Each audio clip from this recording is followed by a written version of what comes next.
Hello learners, এই ভিডিওটাতে আমি গিলফার্ডের স্ট্রাকচার অফ ইন্টেলেক্ট মডেল নিয়ে ডিটেলে ডিসকাস করব। যারা আগের বুদ্ধির তত্ত্বগুলো দেখোনি তারা নিচে ডেসক্রিপশন বক্সে আমি লিংক প্রোভাইড করে দিচ্ছি, সেখান থেকে থিওরিগুলো দেখে নিতে পারো। এই ভিডিওগুলোর শেষে থাকবে বেশ কিছু এমসিকিউ। যারা যারা আমার চ্যানেলে নতুন তারা আমার চ্যানেলটাকে সাবস্ক্রাইব করে দিও। আমি এখানে সাইকোলজি রিলেটেড কনসেপ্ট আপলোড করতে থাকি। তোমরা যদি সাইকোলজির আপডেট নোটস খুব তাড়াতাড়ি পেতে চাও তাহলে আমার Telegram group psychology teacher Sayantani student corner আমি নিচে ডেসক্রিপশন বক্সে লিংক দিয়ে দেব, সেখানে জয়েন হয়ে যেও। এখানে আমি সমস্ত নোটস এবং সাইকোলজি বিষয়ে আপডেট প্রোভাইড করে থাকি। আর যারা আমার কাছে পার্সোনালি ক্লাস করতে চাও বা টিউশন পড়তে চাও তারা আমাকে এই মেল আইডিটাতে মেল করতে পারো, আমি সেখানে কন্ট্যাক্ট ডিটেলস প্রোভাইড করে দেব। তো ভিডিওটা শুরু করছি। গিলফার্ডের দেওয়া বুদ্ধির সাংগঠনিক তত্ত্ব বা গিলফার্ড স্ট্রাকচারাল থিওরি অফ ইন্টেলিজেন্সে আমরা জানব গিলফার্ড কত ধরনের বুদ্ধির ব্যাপারে বলেছেন। যেমনটা আমরা আগের ভিডিওগুলো থেকে দেখেছি, স্পিয়ারম্যান বলেছিলেন দুই রকমের বুদ্ধি হয়, একটা হলো জি ফ্যাক্টর আর একটা হলো এস ফ্যাক্টর, অর্থাৎ সাধারণ বুদ্ধি এবং বিশেষ বুদ্ধি। এরপরে আমরা জেনেছি থার্স্টন বলেছেন 7 রকমের বুদ্ধির ব্যাপারে। এরপরে আমরা পড়েছি গার্ডেনারের বুদ্ধির তত্ত্ব, যেখানে আমরা জেনেছি যে আমাদের 10 রকমের বুদ্ধি হয়। কিন্তু এনাদের বুদ্ধির তত্ত্বগুলিকে গিলফার্ড না মেনে নিয়ে তিনি বলেছিলেন একজন মানুষের মধ্যে 180 রকমের বুদ্ধি হতে পারে। ভয়ের কোনো কারণ নেই, এই 180 রকমের বুদ্ধির কথা আমাদের মনে রাখতে হবে না, আমাদের শুধু এটার পিছনের যুক্তিটা জানতে হবে যে কেন উনি 180 টাইপের ইন্টেলিজেন্সের কথা বলেছেন। তো জেপি গিলফার্ড 1967-এ এই বুদ্ধির তত্ত্বটা দিয়েছিলেন। তিনি বহুবার এই বুদ্ধির তত্ত্বটা মডিফাই করেছিলেন। প্রথমে গিলফার্ড বলেছিলেন আমাদের 150 রকমের বুদ্ধি হয়, তারপরে তিনি এটাকে মডিফাই করে ফাইনালি বলেন যে 180 রকমের বুদ্ধি একটা মানুষের মধ্যে দেখতে পাওয়া যায়। তিনি বুদ্ধির 3টে মাত্রাগত দিক বা ডাইমেনশনাল লেভেলের কথা বলেছেন। এই ডাইমেনশনাল লেভেলের জন্য এই বুদ্ধির তত্ত্বটাকে 3D স্ট্রাকচারাল মডেলও বলে। তো এখানে এই যে 3টে মেন মাত্রাগত দিক বা ডাইমেনশনাল লেভেল আছে, এই 3টে দিককে আমাদের জানতে হবে। প্রথমেই আছে বিষয়বস্তু বা কন্টেন্টস। এখানে বিষয়বস্তু বলতে এটা বোঝানো হয়েছে ব্যক্তি যা কিছু জানে তার সমগ্র জ্ঞানকে একত্রে বিষয়বস্তু বলা হয়। তো এই রকম 5 রকমের বিষয়বস্তু একটা মানুষের মধ্যে দেখতে পাওয়া যায়। যেমন প্রথম হচ্ছে দর্শনগত। দর্শনগত অর্থাৎ যা কিছু আমরা চোখে দেখে মনে রাখতে পারছি, সেই সমস্ত উদ্দীপকগুলো বা স্টিমিউলাসগুলো আমাদের দর্শনগত বা ভিজুয়াল কন্টেন্টসের মধ্যে পড়ে। এরপরে আছে শ্রবণগত। যা কিছু স্টিমিউলাস বা উদ্দীপককে আমরা শুনতে পাচ্ছি, অর্থাৎ সেই স্টিমিউলাসগুলোর কোনো আওয়াজ হতে পারে, যেমন পাখির শব্দ হতে পারে, কোনো মিউজিক্যাল ইনস্ট্রুমেন্টের আওয়াজ হতে পারে। তো এই সমস্ত স্টিমিউলাস বা উদ্দীপকগুলো হলো শ্রবণগত বিষয়বস্তু বা অডিটারি কন্টেন্ট। এছাড়া আছে শব্দার্থগত বা সিম্যান্টিক কন্টেন্ট। শব্দার্থগত অর্থাৎ যে কোনো বিষয়বস্তু যার কোনো মানে আছে, মিনিং আছে, আমরা কোনো একটা ওয়ার্ড পড়ে তার মানেটা যখন বুঝতে পারছি সেটাকে আমরা সিম্যান্টিক বা শব্দার্থগত বিষয়বস্তু বলে থাকি। এরপরে 4 নম্বর বিষয়বস্তু যেটা, সেটা হলো প্রতীকী বা সিম্বলিক। সিম্বলিক কন্টেন্ট বলতে বোঝায় ধরো কোনো একটা চিহ্ন যেটা কোনো মিনিং হোল্ড করে, অর্থাৎ আমরা রাস্তা দিয়ে যাওয়ার পথে যে ট্রাফিক সিগন্যালগুলো দেখতে পাই সেগুলো কিন্তু আমরা শুধুমাত্র সেই লাইটের কালারটা দেখে বুঝতে পারি যে ট্রাফিক সিগন্যালটা আমাকে কি বোঝাতে চাইছে। রেড লাইট দিলে আমরা জানি আমাদের কি করতে হয়, গাড়ি এগিয়ে নিয়ে যেতে হয় নাকি দাঁড়িয়ে যেতে হয়, এই সমস্ত বিষয় আমাদের কাছে ক্লিয়ার। তাহলে প্রতীকী মানে হলো যে সমস্ত বিষয়বস্তু যার কোনো শব্দ নেই কিন্তু কোনো চিহ্ন আছে, সেই চিহ্নটা বা সেই প্রতীকটা দেখে আমরা বুঝতে পারছি যে সেই বিষয়বস্তুটা আমাদের কি বোঝাতে চাইছে। তাহলে এই সমস্ত বিষয়বস্তুগুলো হলো আমাদের সিম্বলিক কন্টেন্ট। কোনো জায়গায় যদি এরকম সিম্বল দেওয়া থাকে তাহলে আমরা শুধুমাত্র এই সিম্বল বা প্রতীকটা দেখেই বুঝে যাই যে এখানে কি বোঝাতে চাওয়া হয়েছে আমাদের। তো এই সমস্ত বিষয়গুলোকে আমরা প্রতীকী বিষয়বস্তু বা সিম্বলিক কন্টেন্ট বলে থাকি। এছাড়া শেষ যেটা হয় সেটা হলো আচরণগত বা বিহেভিয়ারাল কন্টেন্ট। আচরণগত কন্টেন্ট বলতে বোঝায় যে সমস্ত বিষয়বস্তুগুলো নন ভার্বাল, অর্থাৎ মুখে কেউ বলছে না কিন্তু আমি তার আচরণ দেখে বুঝতে পারছি। যেমন কোনো একটা মানুষের আচরণকে দেখেই আমরা সেই মানুষের মনের ভাবকে বুঝতে পারি বা তার মেন্টাল ইমোশনাল স্টেটকে আমরা বুঝতে পারি। তাহলে এই সমস্ত বিষয়বস্তুগুলো আচরণগত বিষয়বস্তুর মধ্যে পড়বে বা বিহেভিয়ারাল, যেগুলো নন ভার্বাল হয়। অর্থাৎ কোনো রকম মুখে কথা বলে বা কোনো শব্দের মাধ্যমে আমাদের বোঝাচ্ছে না, আমরা মানুষটার আচরণকে অবজার্ভ করে বুঝতে পারছি। একজন ব্যক্তি যা কিছু জানে তার ওই সমগ্র জ্ঞানটাকে বিষয়বস্তু বলা হচ্ছে, সেটা আমরা জানলাম, যেটা 5 প্রকারের হয়। এবার একটা জিনিস মাথায় রাখতে হবে, এগুলো কিন্তু বুদ্ধির টাইপ নয়, এগুলো আমাদের টোটাল 3টে ডাইমেনশনের মধ্যে পড়ছে। একটা বিষয়বস্তু অর্থাৎ কন্টেন্টস, অপর দুটি হলো ক্রিয়া প্রণালী বা অপারেশনস এবং ফলাফল বা প্রোডাক্টস। এবার এদের আন্ডারে আমাদের বেশ কিছু ভাগ আছে। যেমন বিষয়বস্তুর আন্ডারে আমরা পড়লাম 5টা ভাগ আছে, বাকি ক্রিয়া প্রণালীর আন্ডারে আমরা পড়ব 6টা ভাগ, আর ফলাফলের আন্ডারেও পড়ব 6টা ভাগ। তো আমরা যদি এই পুরোটাকে গুণ করি, অর্থাৎ 5 × 6 × 6 করি, তাহলে আমরা পাবো টোটাল 180 টাইপস। এবার আমাদের ডিটেলে জানতে হবে যে বুদ্ধির তাহলে এতগুলো টাইপ কি করে হচ্ছে, বা এই প্রত্যেকটা বিষয়বস্তু থেকে, ফলাফল থেকে, ক্রিয়া প্রণালী থেকে আমরা কিভাবে বুদ্ধির 180টা উপাদান পাচ্ছি। এরপরে আমরা দেখব ক্রিয়া প্রণালী, যেটা হলো অপারেশনস। ক্রিয়া প্রণালী বলতে এটাই বোঝায় আমরা যে পরিবেশ থেকে জ্ঞানগুলোকে নিচ্ছি, অর্থাৎ বিষয়বস্তুগুলোকে নিচ্ছি, সেগুলোকেই যখন আমরা প্রক্রিয়াকরণ করব, অর্থাৎ সেগুলোকেই আমরা যখন প্রসেস করব, সেটাকে বলা হচ্ছে ক্রিয়া প্রণালী বা অপারেশনস।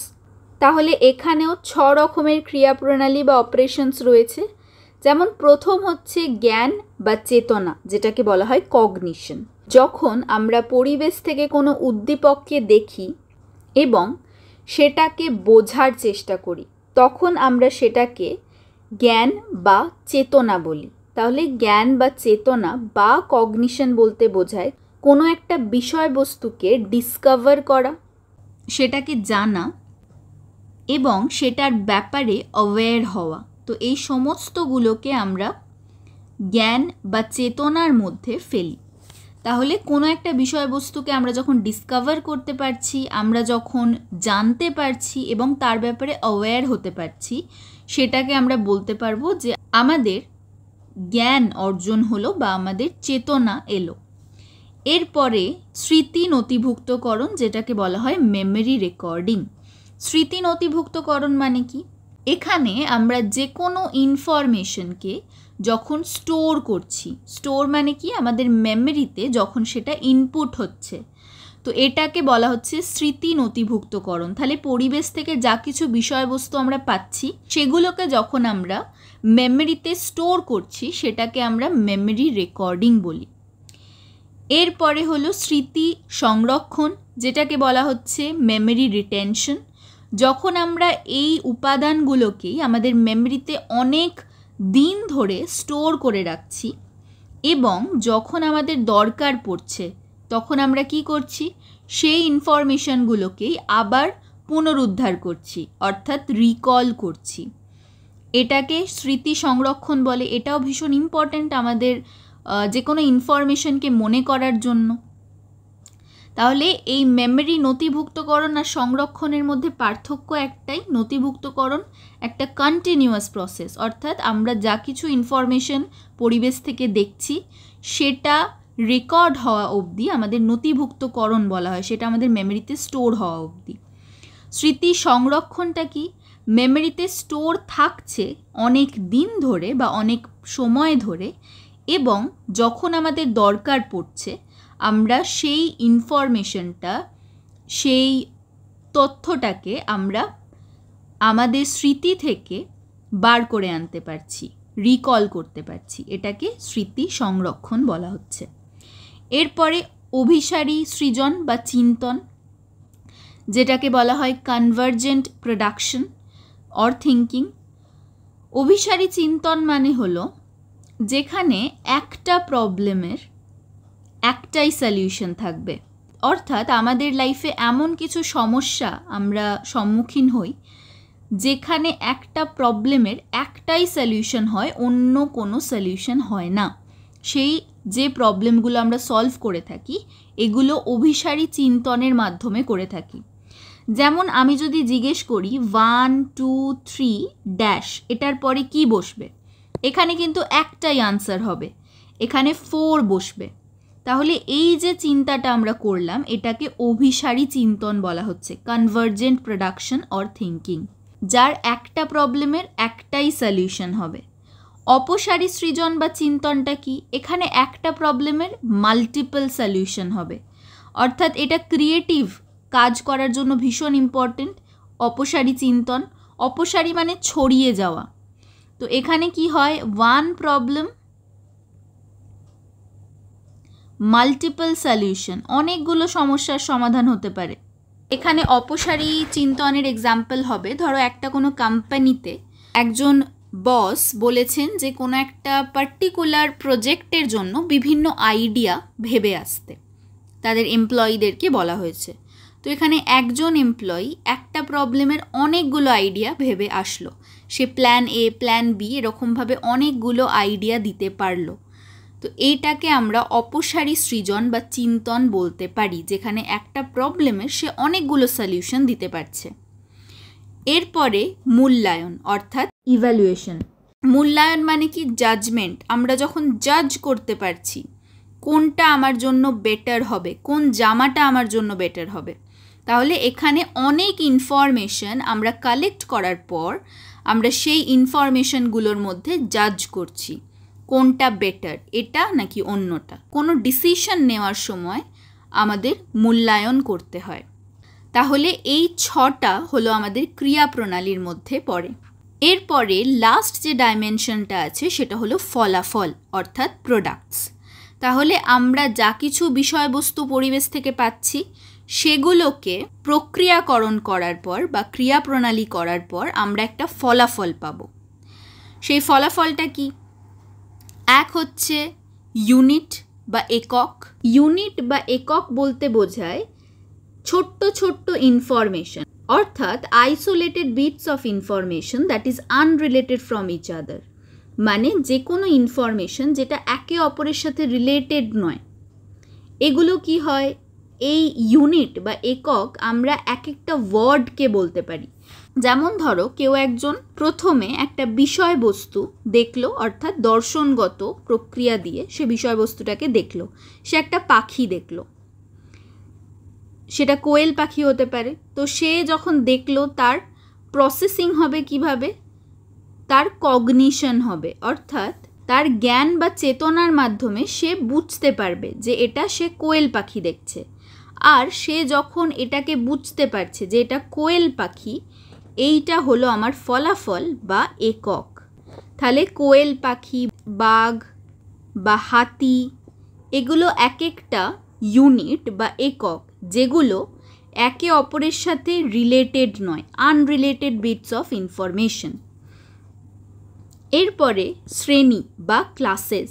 এখানে কি হয়, এটা বেশ কিছু আইটেম যারা একটা কমন প্রপার্টি শেয়ার করে, সেই জন্য আমরা এদেরকে গ্রুপে ভাগ করেছি।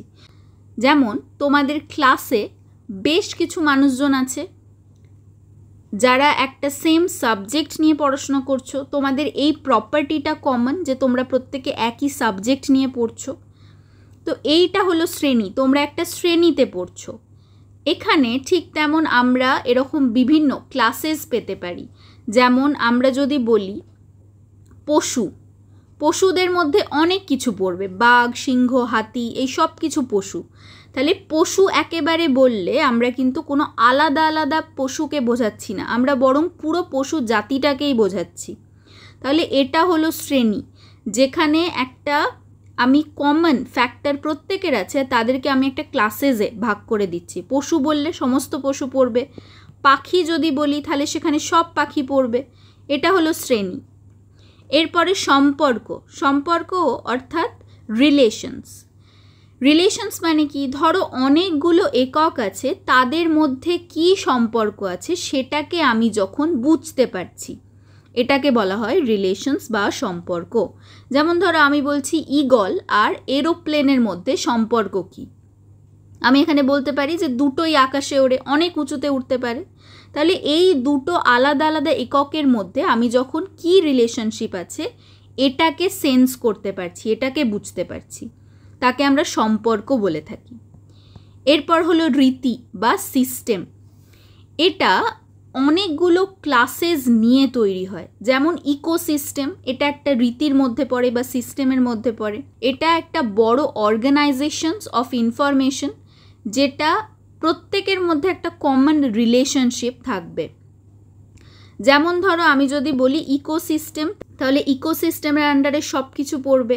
রীতি যেটাকে বলা হচ্ছে, এখানে পশু, পাখি, গাছপালা সব কিছু পড়বে, প্ল্যান্টস, অ্যানিমালস, ফাঙ্গি, সমস্ত কিছু। তাহলে ইকোসিস্টেম একটা বড়।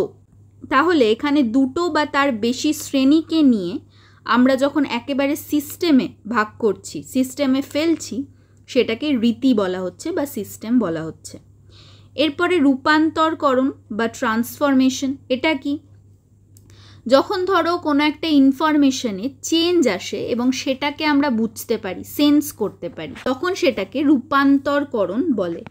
অর্থাৎ কোনো একটা ইনফরমেশন তুমি হঠাৎ করে দেখলে যে এটা চেঞ্জ হয়েছে, ইনফরমেশনটা আগে অন্যরকম ছিল, এখন তুমি অন্যভাবে দেখছো সেটাকে, চেঞ্জ হয়েছে, ইনফরমেশনে কোনো একটা চেঞ্জ এসছে। তাহলে এটাকে আমরা রূপান্তরকরণ বা ট্রান্সফরমেশন বলতে পারছি, যখন আমরা সেই চেঞ্জটাকে বুঝতে পারছি। এরপরে তাৎপর্য বা ইমপ্লিকেশনস। এটা কি, যখন আমরা কোনো ইনফরমেশন থেকে প্রেডিকশন করতে পারছি, এইটাকে বলা হচ্ছে তাৎপর্য। প্রেডিকশন মানে কি, আমরা আগে থেকে একটা এক্সপেকটেশনস রাখছি যে এটা হতে পারে। সেটা কেন বলছি, কারণ আমি কোনো একটা ইনফরমেশান জানি, সেখান থেকে আমি প্রেডিক্ট করছি। মানে ধরো তুমি দেখলে আকাশে প্রচণ্ড মেঘ করেছে, তোমার আগের ইনফরমেশন অনুযায়ী তুমি জানো যে মেঘ যখন যখন করে তখন প্রচণ্ড বৃষ্টি হয়।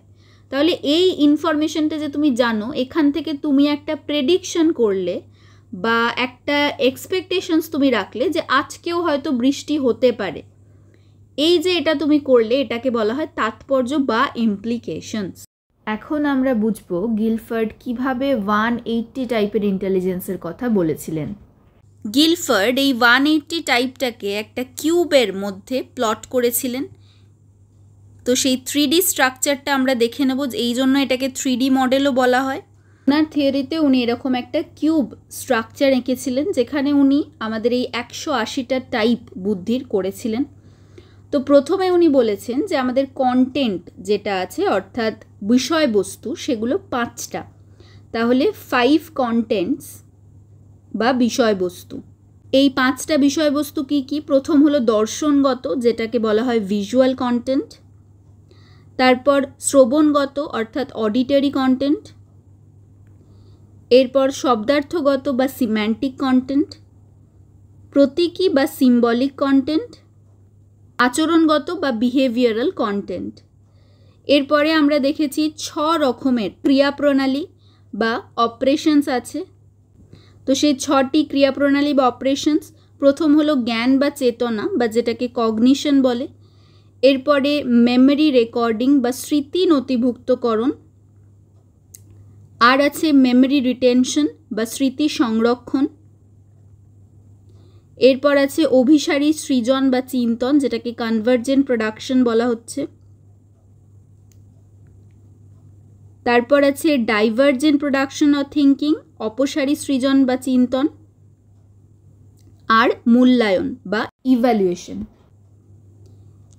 এরপরে আমরা দেখেছি 6 রকমেরই ফলাফল আছে, যেটাকে বলা হয় প্রোডাক্টস। ফার্স্ট হচ্ছে একক বা ইউনিটস, তারপর ক্লাসেস বা শ্রেণী, সম্পর্ক বা রিলেশনস, আর রীতি বা সিস্টেম, ট্রান্সফরমেশন বা রূপান্তরকরণ, আর তাৎপর্য বা ইমপ্লিকেশনস। এবার এখানে উনি বলেছেন যে আমাদের কোনো একটা ইনফরমেশনকে অর্থাৎ বিষয়বস্তুকে চোখে দেখে, মানে দর্শনগত বিষয়বস্তুকে আমরা যদি বুঝতে চাই, আমাদের বোঝার বা জানার দরকার হয়, এবং আমরা যদি সেটাকে একটা নামকরণ করতে পারি ফলাফল হিসেবে, তার জন্য আমাদের একটা পার্টিকুলার বুদ্ধির দরকার হবে, যেটাকে আমরা VCU বলতে পারি। অর্থাৎ এখানে আমাদের দর্শনগত বিষয়বস্তু আছে, যেটার আমরা জ্ঞান বা চেতনা আমাদের হচ্ছে, বা যেটাকে কগনিশন বলা হয়, এবং সেটাকে আমরা ফলাফল হিসেবে নাম করতে পারছি, যেটা হলো ইউনিট বা একক। একটা ছোট্ট এক্সাম্পল এখানে দেব। ধরো তুমি একটা এরোপ্লেন দেখলে আকাশে, এটা তুমি যে দেখলে, এই স্টিমিউলাসটা বা উদ্দীপকটা বিষয়বস্তু, এটা কিভাবে দেখলে? তুমি চোখ দিয়ে দেখলে, তাহলে এটা একটা দর্শনগত বিষয়বস্তু, ভিজুয়াল কন্টেন্ট। এটাকে যখন তুমি বোঝার চেষ্টা করলে, যেটা তুমি কি দেখছো, এটা ক্রিয়া প্রণালীর মাধ্যমে হবে। যখন আমরা বোঝার চেষ্টা করছি, অপারেশনস হচ্ছে, তো এখানে তুমি জ্ঞান বা জানার চেষ্টা করছো, বা তোমার চেতনা হচ্ছে, তো এটাকে বলা হবে কগনিশন বা চেতনা। এরপরে যখন তুমি বলছো এটা এরোপ্লেন, অর্থাৎ একটা নাম তুমি বলছো, নাম দিচ্ছ, এইটা যে পুরো প্রসেসটা হচ্ছে, এটার জন্য যে বুদ্ধিটার দরকার হবে, সেটাকে আমরা VCU বলতে পারি। এছাড়া আরও একটা আমরা দেখব, ধরো তুমি কোনো একটা ইনফরমেশন আবারও চোখে দেখলে, সেটাকে তুমি মনে রাখছো, মেমোরিতে স্টোর হচ্ছে, আর সেটা তুমি ক্লাসেসে ভাগ করতে পারছো। যেমন তুমি অনেকগুলো ইলেকট্রনিক ডিভাইসেস দেখতে পাচ্ছ, যে কোনো একটা জায়গায় ফোন পড়ে আছে, টিভি আছে, অনেক কিছু আছে, তাহলে এগুলো তুমি চোখে দেখছো, বিষয়বস্তুটা কি? দর্শনগত, চোখে দেখছো, দর্শনগত বা ভিজুয়াল কন্টেন্ট। এরপরে তুমি এটা মনে রাখছো, মেমোরিতে তোমার রেকর্ড হচ্ছে যে এইগুলোর নাম এটা, এটাকে ফোন বলা হয়, এটাকে টিভি বলা হয়, এরকম অনেক ইলেকট্রনিক ডিভাইসেস তুমি দেখেছো, সেটা তুমি মনে রাখছো। ক্লাসেস মানে কি? আমরা দেখলাম যে যখন অনেকগুলো একককে আমরা একত্রিত করছি, সেটা একটা শ্রেণী হচ্ছে। তাহলে তুমি একেবারে ফোন, টিভি এগুলো আলাদা আলাদা না বলে তুমি বললে এগুলো ইলেকট্রনিক ডিভাইসেস, তাহলে এটা হলো ক্লাসেস। এই পার্টিকুলার কাজটা করার জন্য তোমার VMC এই বুদ্ধিটার দরকার পড়ছে। এখানে এই শর্ট ফর্মগুলোকে মনে রাখতে হবে না, শুধু যুক্তিটা বুঝতে হবে যে উনি কেন টোটাল 180 টাইপসের ইন্টেলিজেন্সের কথা বলেছে। তাহলে আমরা যদি এইভাবে প্রত্যেকটাকে আলাদা আলাদা করে দেখি, আমরা এখানে 180 রকমের বুদ্ধি পাবো। এরকম VCU, VMC, ACU, এইভাবে আমরা টোটাল 180 টাইপসের বুদ্ধি পাবো। এখানে আরেকটা ছবি আমি দিয়ে দিলাম, এই ছবিটা থেকেও তোমরা কিছুটা বুঝতে পারবে। আশা করছি এই ভিডিওটা তোমাদের ভালো লেগেছে। যদি ভালো লেগে থাকে অবশ্যই একটা লাইক করে দেবে। এই ভিডিওটা থেকে যদি তোমরা কিছু নলেজ গেইন করে থাকো, তাহলে একটা কমেন্ট করে দিও। আমার তোমাদের কমেন্টগুলো পড়তে ভীষণ ভালো লাগে। তোমার যদি মনে হয় ভিডিওটা কারোর সাথে শেয়ার করার দরকার আছে, তাহলে অবশ্যই ভিডিওটা শেয়ার করে দিও। আমার চ্যানেলে নতুন হয়ে থাকলে চ্যানেলটা সাবস্ক্রাইব করতে ভুলো না। দেখা হচ্ছে পরের ভিডিওতে।